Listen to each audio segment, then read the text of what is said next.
Hello students, welcome everyone. 2026 সালের মাধ্যমিক পরীক্ষার্থীদের জন্য রায় মার্টিন প্রশ্নবিচিত্র বেরিয়ে গেছে এবং আমরা সেটা সলভ করছি। আজকের ক্লাসে আমরা মডেল কোশ্চেন পেপার 10 সলভ করবো। এর আগের ক্লাস পর্যন্ত আমাদের মডেল কোশ্চেন পেপার 10 এর 1, 2, 3, 4 চারটে দাগের হয়ে গেছে কোশ্চেন সলিউশন। তো আজকের ক্লাসে আমরা 5-এর দাগ থেকে সলভ করতে শুরু করব। ঠিক আছে, 5-এর দাগ থেকে। তো 25টা মডেল কোশ্চেন পেপার আছে, 25টা মডেল কোশ্চেন পেপারই আমরা সলিউশন করবো। আমাদের চ্যানেল প্লেলিস্টে তোমরা ক্লাস 9, 10, 11, 12 এই চারটে ক্লাসের ম্যাথের সম্পূর্ণ সলিউশন পেয়ে যাবে। ক্লাস 10 এর দেখবে ম্যাথ বইয়ে যে তোমাদের সম্পূর্ণ সলিউশন করে দেওয়া আছে, প্লেলিস্টে যাবে, প্লেলিস্টে এই সমস্ত সলিউশন পেয়ে যাবে প্রত্যেকটা চ্যাপ্টারে। তো 5-এর দাগের কি বলেছে দেখো। আচ্ছা, এটা 6-এর দাগ দেওয়া হয়ে গেছে। 5-এর দাগ থেকে 5-এর দাগে এখানে বলে দিয়েছে, যেটা বলা আছে যে কিছু পরিমাণ টাকার একই শতকরা বার্ষিক সরল সুদের হারে 3 বছরের সমৃদ্ধি মূল 496 টাকা এবং 5 বছরের সমৃদ্ধি মূল 560 টাকা হলে ওই টাকার পরিমাণ ও শতকরা বার্ষিক সরল সুদের হার কত? তাহলে 3 বছরে সমৃদ্ধি মূল মানে সুদ প্লাস আসল, সরল সুদের হার বলেছে। এবার আসল 3 বছর ও 5 বছর প্রত্যেক ক্ষেত্রে আসলটা কিন্তু একই থাকবে, সুদটা চেঞ্জ হতে থাকবে। ঠিক আছে, তাহলে এখানে দেখো 3 বছরে আসল, 3 বছরে আসল প্লাস সুদ সমান 496। প্রথমে 3 বছর নয়, 5 বছরটা তো বেশি হবে, 5 বছরটা প্রথমে লেখা যাক। 5 বছরে সমৃদ্ধি মূল মানে আসল প্লাস সুদ, 5 বছরে 560 টাকা। 5 বছরে আসল প্লাস সুদ হয়ে যাচ্ছে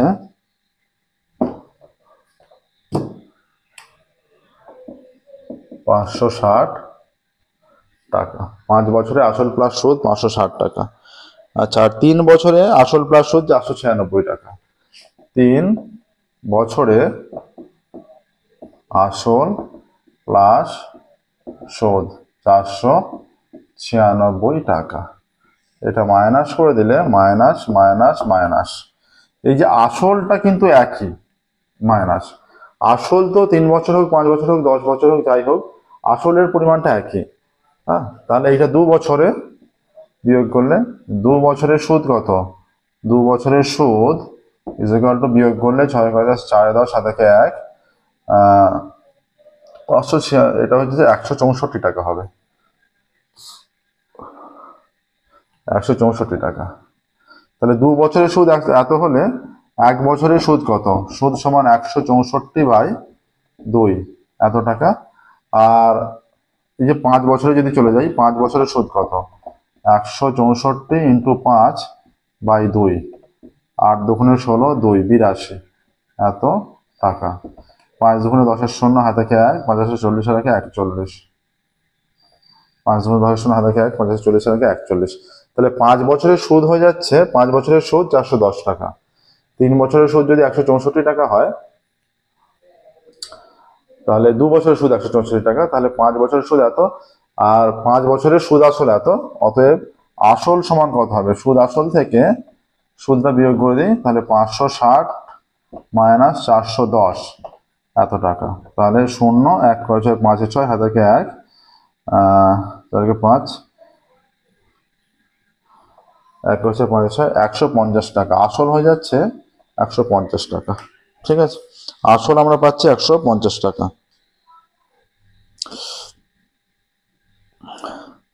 এবার 5 বছরের সুদ প্লাস আসল, তাহলে এখানে, আচ্ছা এইখানে তো 64টা হবে না, শুধু 64 হচ্ছে তো। 164 না, শুধু 64। 500, 600, এখানে শুধু 64 হবে। আচ্ছা, এইখানে তাহলে কাটাকাটিটা চেঞ্জ হবে। 164 না, শুধু 64, এই মানটাও চেঞ্জ হবে, এটাও চেঞ্জ হবে। তাহলে 2 বছরের সুদ এইটা হয়ে যাচ্ছে, 5 বছরের সুদ এটা 32 টাকা। তাহলে 5 বছরের সুদ হয়ে যাচ্ছে 64 × 5/2, এটা কেটে দিলে 32 দুগুণে 64, 5 গুণে 10 এর 0, হাতে 1, 5 6 30 আর 1 31, 5 গুণে 10 এর 0, 32 দুগুণে 64 হয়ে যাচ্ছে। হ্যাঁ, 64। তাহলে 5 বছরের সুদ কত? 5 বছরের সুদ হয়ে যাচ্ছে 310। হ্যাঁ, 2 বছরের সুদ 1 বছরের সুদ হচ্ছে 32, 1 বছরের সুদ 32 হলে 5 বছরের সুদ 3 5 15, 160 টাকা হওয়ার কথা। 5 দিয়ে গুণ করলে 5 10 শূন্য হাতে 1, 3 5 15 16, 160 টাকা হবে। 32 নয়, 160 হচ্ছে। 32কে 5 দিয়ে গুণ করলে 160, 160 টাকা। তাহলে 160 বিয়োগ করে দিলে এটা 400 টাকা। ঠিক আছে, অতএব নির্ণয় আসল 460 টাকা। নির্ণয়, এটা একটা উত্তর হয়ে গেল। আসল 400 টাকা, 460 নয় 400 টাকা। এবার এইটা একটা স্টেপ হলো। এই ধরনের একটা অঙ্ক তোমাদের যে ম্যাথামেটিক্সের বই তোমাদের, সেই বইয়ে সুদ আসলের একটা অঙ্ক বইয়ে আছে। হ্যাঁ, এই ধরনের একটা অঙ্ক। আচ্ছা, এবার সুদের হার ধরি। সুদের হার, তাহলে আসল জেনে গেছি, 5 বছরের সুদ জেনে গেছি 164। এবার এখানটা এর পরে যে ক্যালকুলেশনটা করবে, আমরা এখানটা মুছে সেই ক্যালকুলেশনটা দেখাচ্ছি। ধরি সুদের হার R%। তাহলে ধরি সুদের her is equal two R%। অতএব ধরি বার্ষিক সুদের হার, ধরি বার্ষিক সুদের হার। অতএব R% বার্ষিক সরল সুদের হারে, সরল সুদের হারে। এখানে দেখো 5 বছরে আমরা আসলটা জেনে গেছি, 5 বছরের সুদ জেনে গেছি। তাহলে আসল, সময়, সুদ জানা, সেখান থেকে সুদের হার নির্ণয় করতে হবে। তাহলে এইভাবে একটা সুদ জানা আছে নির্দিষ্ট সময়ে, এত টাকা আসলে, এত টাকা আসলের সুদ জানা আছে এত বছরে, এটা একটা পেয়ে গেছি। এবার অন্যভাবে একটা সুদ, এই একই টাকার একই সময়ের সুদ নির্ণয় করবো। দুটো সুদ নিশ্চয়ই যেহেতু একই টাকার একই সময়ের সুদ তারা সমান হবে, সেটাকে সমান করলেই সুদের হার পেয়ে যাব। R% বার্ষিক সরল সুদের হারে 400 টাকার 5 বছরের সুদ, 5 বছরের সুদ কত? 400 into R into 400 into R into 5 by 100। এটা কেটে দিলে 4, 4 5 20 R, এত টাকা। তাহলে এই দুটো সুদ নিশ্চয়ই সমান হবে। এখানে 5 বছরের এই একই টাকার সুদ, আর এইটা, তাহলে শর্তানুসারে এই দুটোকে সমান করে দাও। অতএব শর্তানুসারে 20R ইজ ইকুয়াল টু হয়ে যাচ্ছে 160। অতএব R is equal to 160 by 28, বা R ইজ ইকুয়াল টু 8। অতএব নির্ণয় সরল সুদের হার, নির্ণয় বার্ষিক সরল সুদের হার ইজ ইকুয়াল টু 8%। নির্ণয় বার্ষিক সরল সুদের হার 8%। ঠিক আছে, তাহলে 5-এর দাগের একটা হলো। দেখো এবার 2-এর 5-এর দাগের 2 অঙ্কে যাবো।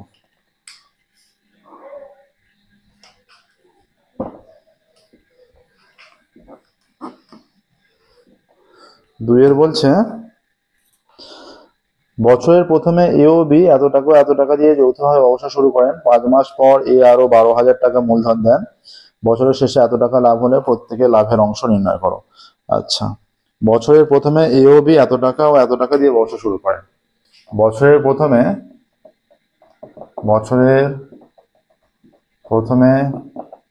এ ও বি, বছরের প্রথমে এ ও বি যথাক্রমে 24,000 ও 30,000,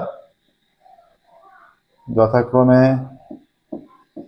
24,000 টাকা ও 30,000 টাকা দিয়ে ব্যবসা শুরু করেন।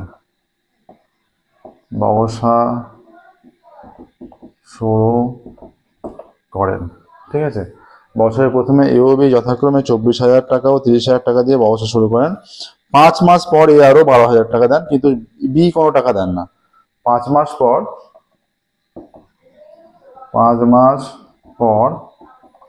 এ আরো কত দেয়? 5 মাস পর এ আরো 12,000 টাকা মূলধন দেয়।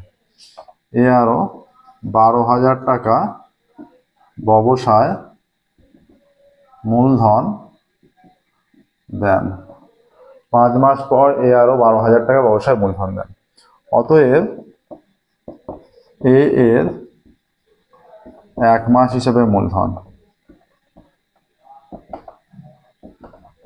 ইজ ইকুয়াল টু এর 1 মাস হিসেবে মূলধন। তাহলে 5 মাস পর মানে এই টাকাটা খেটেছে 5 মাস প্লাস আরো 12,000 টাকা দিচ্ছে, তাহলে 12 আর 24 যোগ করলে হয়ে যাচ্ছে 36, তাই তো? 36,000। আর কত পড়ে আছে? 7 মাস পড়ে আছে, তবে 1 বছর হবে। 5 মাস প্লাস 7 মাস 1 বছর। এই যে 24,000 সঙ্গে এ আগে এ দিয়েছিল 24,000, তারপর আরো 12,000 দিয়েছে, তাহলে 24,000 আর 12,000 যোগ করে 36,000 হয়েছে। ঠিক আছে, আরো 7 মাস পড়ে আছে 1 বছর হতে, সেই জন্য 7 দিয়ে গুণ। 0 0 0 4 5 20 0 হাত থেকে 2, 4 5 20 হাত থেকে 2, 5 10 হাত দিয়ে 12 প্লাস 0 0 0 6 7 42 2 হাত থেকে 4, 3 7 21 4 4 25। 0 0 0 6 7 42 2 হাত থেকে 4, 3 7 21 4 25। এটা যোগ করলে হয়ে যাচ্ছে 0 0 0 2 5 8 2 7 আর 2 রেখে 3, এত টাকা। আর বি এর 1 মাস হিসেবে মূলধন, বি এর 1 মাস হিসাবে মূলধন কত? বি এর 1 মাস হিসেবে মূলধন এই যে 30,000 দিয়ে শুরু করেছে, আর কিছু টাকা তোলেও নি দেয়ও নি, তাহলে 12 দিয়ে গুণ, এত টাকা। 3 12 36, 4টে 0, এত টাকা। ঠিক আছে, অতএব এ ও বি এর 1 মাস হিসেবে মূলধনের অনুপাত। অতএব এ এবং বি এর 1 মাস হিসাবে মূলধনের অনুপাত is equal two 372,000 is equal two 372:360। ঠিক আছে, আচ্ছা এবার 6 দিয়ে ভাগ করলে, হ্যাঁ 6 দিয়ে ভাগ করা যাচ্ছে দুটোকে, 6 6 36, আচ্ছা 12 দিয়েই ভাগ করা যাচ্ছে। 12 দিয়ে ভাগ করলে ইজ ইকুয়াল টু 3 12 36, 12 1 12, আর এটা 30 হয়ে যাচ্ছে। 3 12 36 30, 31:30 হয়ে যাচ্ছে। ঠিক আছে, 1 মাস হিসেবে মূলধনের অনুপাতটা এইটা হয়ে যাচ্ছে। এবার এখানটা দেখো, এরপরে যেটা ক্যালকুলেশন করবে সেটা আমরা এখানে করে দেখাচ্ছি। বছরের শেষে লাভ হয়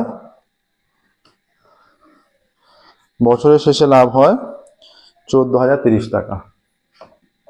তারপরে যেটা করবে, এটা বছরের শেষে লাভ হয় 14,030 টাকা।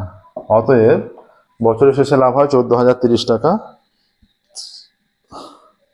তবে প্রত্যেকের লাভের অংশ। অতএব এর লাভ, প্রত্যেকের লাভ, এর লাভ কত বা লভ্যাংশ, এর লভ্যাংশ হয়ে যাবে এই যে 14,030 ইন্টু এর আনুপাতিক মান 31 বা 31 প্লাস 30, এত টাকা। 14030 ইন্টু 31/61, এত টাকা।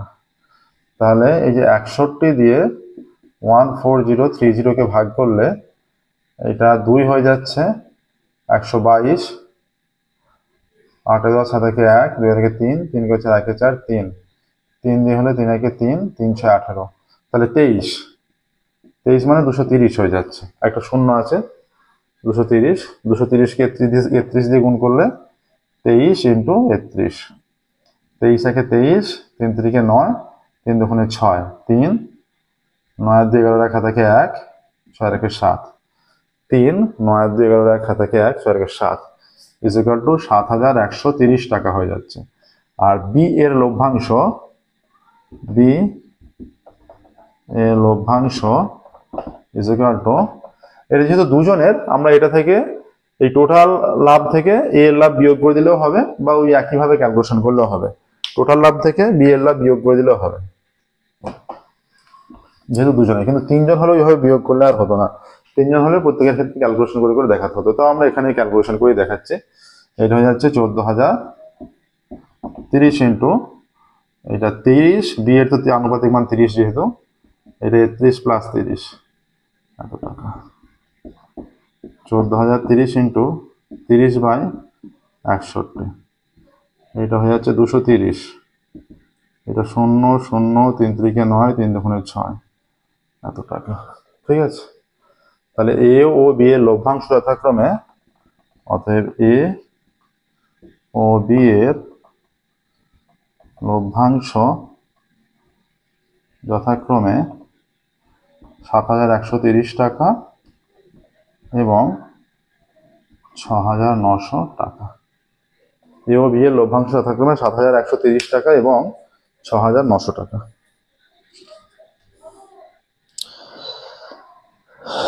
এবার দেখো 5-এর দাগে দুটো প্রবলেমই সলভ হলো। 6-এর দাগে যাব। 6-এর দাগে কি বলেছে?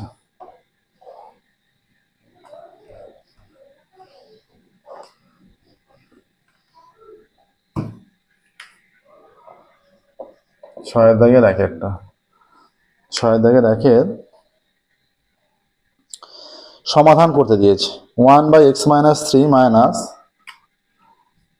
1/x - 3 minus 1/x - 3 minus 1/x plus 5, 1/x plus 5 is equal to দেওয়া আছে 1/x - 3 minus 1/x plus 5 is equal to 1/6 is equal to 1/6। এখানে দেওয়া আছে x not equal to, এটা হবে 3 minus 5। 3, এই যে 3 হয়ে গেলে এখানে 3 হলে তাহলে নিচে 0 হয়ে যাচ্ছে, তাহলে রিয়েল ভ্যালু পাচ্ছি না। আর এখানটা -5 দেওয়া আছে, কারণ এখানে -5 হয়ে গেলে এটাও নিচে 0 হয়ে যাচ্ছে, তাহলে রিয়েল ভ্যালু পাওয়া যাচ্ছে না। ঠিক আছে, সেই জন্য এই দুটো ভ্যালু এক্স এর মান কখনোই হবে না, বা অ্যান্সার এলেও সেগুলো গ্রাহ্য হবে না। অ্যান্সার আসবে না যদিও, আর এলেও ভুলবশত এলেও গ্রাহ্য হবে না, অ্যান্সার কোনোভাবেই আসবে না। তাহলে এখানে সমাধান কি হচ্ছে? সমাধান করতে দিয়েছে বা, তাহলে এটা লসাগু x - 3 x plus 5, এটা x plus 5 পুরোটাকে এটা দিয়ে ভাগ করলে এই মানটা পড়ে থাকে, এইটা মাইনাস দিয়ে গুণ হয়ে বসে যাবে, -x মাইনাস মাইনাসে +3 is equal to 1/6, x কেটে গেল, বা 5 আর 3 8, এখানটা তো গুণ হয়ে যাবে, x square minus 3x plus 5x minus 15 is equal to 1/6, বা এটা 8/x square plus 2x minus 15 is equal to 1/6। অতএব x square plus 2x minus 15 is equal to 6 48, বা x square plus 2x minus 15 minus 48 is equal to 0 আসছে। ঠিক আছে, বা x square plus 2x minus, এই যে 15 আর 48 কত হচ্ছে? 63 হয়ে যাবে, -63 is equal to 0 হয়ে যাচ্ছে। বা এটাকে আমরা কিভাবে সমাধান করব? মাইনাস আছে, দুটো সংখ্যা হয়ে যাচ্ছে 9 - 7, 9 - 7 2x, ঠিক আছে, আর 7 9 63, বা x square plus 9x minus 7x minus 63 is equal to 0, বা x কমন নিলে x plus 9 মাইনাস 7 কমন নিলে x plus 9 is equal to 0, বা এটা হয়ে যাচ্ছে x plus 9 x minus 7 is equal to 0। অতএব x plus 9 is equal to 0, অতএব x is equal to -9, আবার x minus 7 is equal to 0, অতএব x is equal to 7। এই যে এই দুটো ভ্যালু এলোই না, অন্য ভ্যালু এসছে, এগুলোই নির্ণয় সমাধান। এই মানগুলো পুট করলে কিন্তু, এই যে বাম পক্ষে যদি পুট করো দেখবে ডান পক্ষের মান 1/6 এর সঙ্গে ম্যাচ করে যাচ্ছে। ঠিক আছে, এটাও কিন্তু সমাধান, উত্তরটা সঠিক এসছে কি সঠিক আসেনি, এটা একটা জেনে নেওয়ার প্রক্রিয়া। হ্যাঁ, এখানে ধরো, এখানে যদি মানটা পুট করে আমি 7 যদি পুটই করি, এখানে দেখো কি হচ্ছে, 7 পুট করলে 1/7 minus 3, 7 minus 3 4, মাইনাস 1/7 plus 5, মানে 1 12 আসছে, লসাগু করলে 12 লসাগু, 4 3 12 3, আর মাইনাস 12 কে 12 1, তাহলে 2/12, 2/12 মানে 1/6 এসে যাচ্ছে। ঠিক আছে, দেখো ডান পক্ষের মানের সঙ্গে ম্যাচ করে গেল। তাহলে এখানে লিখবো অতএব নির্ণয় সমাধান x is equal to -9, 7, এই দুটো অ্যান্সার। ঠিক আছে, x is equal to -9, 7, এটাই অ্যান্সার। বা কেউ 7, -9ও লিখতে পারে। 6 দাগের 1 হলো, 6 দাগের 2 এর অঙ্কে যাচ্ছি আমরা। দেখো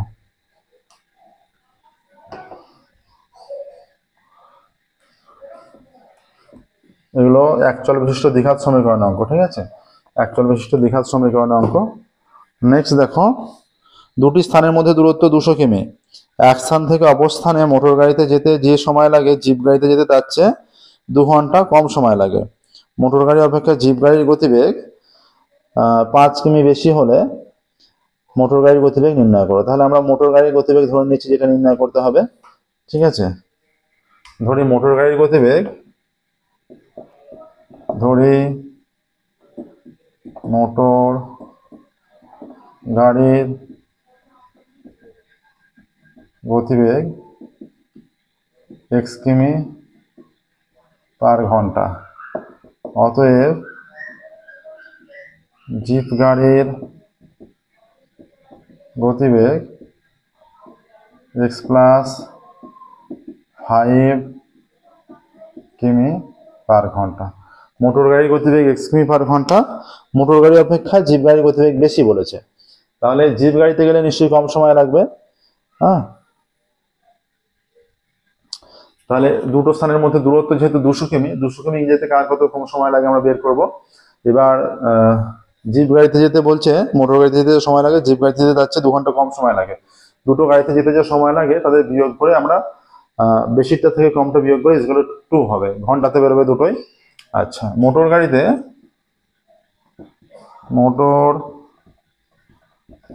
গাড়িতে x কিমি যায় 1 ঘন্টায়,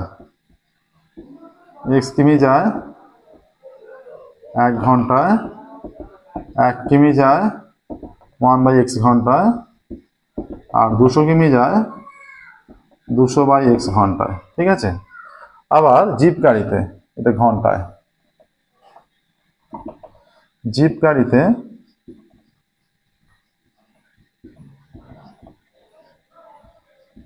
x প্লাস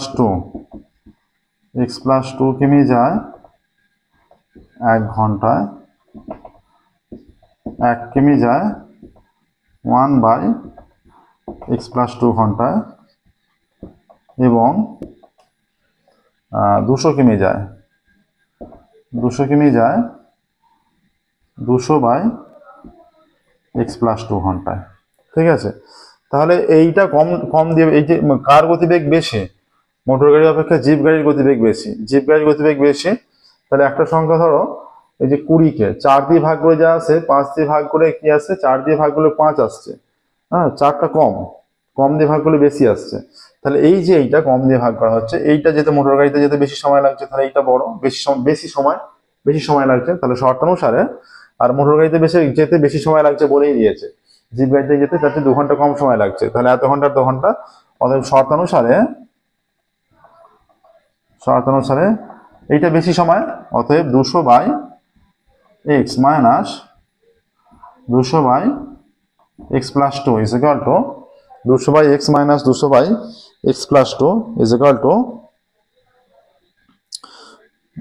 2 ঘন্টা কম সময় লাগে,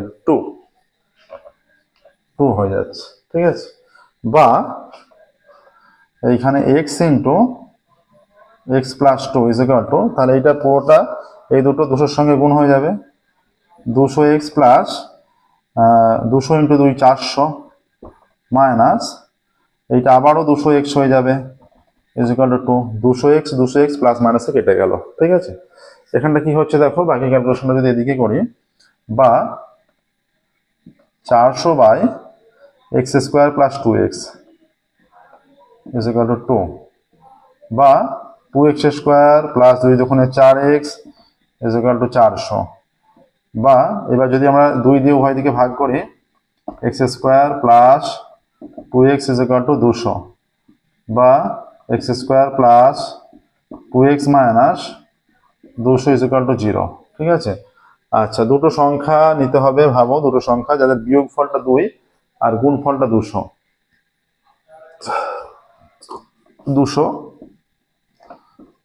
2 দিয়ে 100, 2 দিয়ে 50, 5 10 50, 5 দুগুণে 10, 5 5 25। আর দুটো সংখ্যা যাদের, আচ্ছা মোটর গাড়ি অপেক্ষা জিপ গাড়ি, আচ্ছা 5 কিমি ঘন্টায় 5 কিমি বেশি বলেছে, এটা x+5, তাহলে এটা x+5 হবে, এটা অবশ্যই 5 হবে, এটা 5 হবে, এটা 5 আর এটা 1000 হয়ে যাবে প্রত্যেকটাই। এটা 5 বলেছে,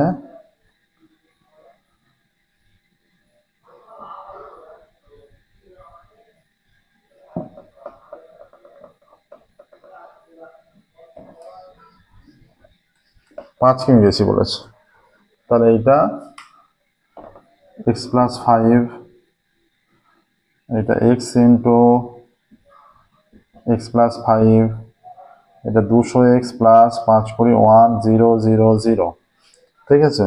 আচ্ছা, তাহলে এখানে হয়ে যাচ্ছে 1000 বাই x² প্লাস 5x, বা কোনাকুনি গুণ করলে 2x² প্লাস 10x = 1000, বা x2 দিয়ে উভয় দিকে ভাগ করলে x² প্লাস 5x = 2 দিয়ে ভাগ করলে 500, অতএব x² প্লাস 5x মাইনাস 500 = 0। তাহলে দুটো সংখ্যা ভাবো, এটা 5 5 25। আচ্ছা, এটা আবার ভাগ করতে হচ্ছে 500কে, 500কে হয়ে যাচ্ছে, 500কে আমরা ভাগ করলে পেয়ে যাব 20 আর 25, হ্যাঁ 20 আর 25, 25 দুগুণে 50, 500, তাহলে x² plus 25 minus 20 x minus 500 = 0, বা x² plus 25x minus 20x minus 500 = 0, বা x কমন নিলে x প্লাস 25 মাইনাস 20 কমন নিলে x প্লাস 25 = 0, বা x প্লাস 25 x মাইনাস 20 = 0, ঠিক আছে। এইটা হচ্ছে x প্লাস 25 x মাইনাস 20 = 0, এইটা আসছে। এবার দুটোকে পৃথক পৃথকভাবে 0 করতে হবে। দেখো এইখানে যদি 0 করি, অতএব x প্লাস 25 = 0, অতএব x = মাইনাস 25। তাহলে এই মানটা অবশ্যই অগ্রাহ্য হচ্ছে, কারণ এই যে গতিবেগ এটা তো ঋণাত্মক হবে না, ঠিক আছে। এবার অতএব x মাইনাস 20 = 0, অতএব x = 20, ঠিক আছে।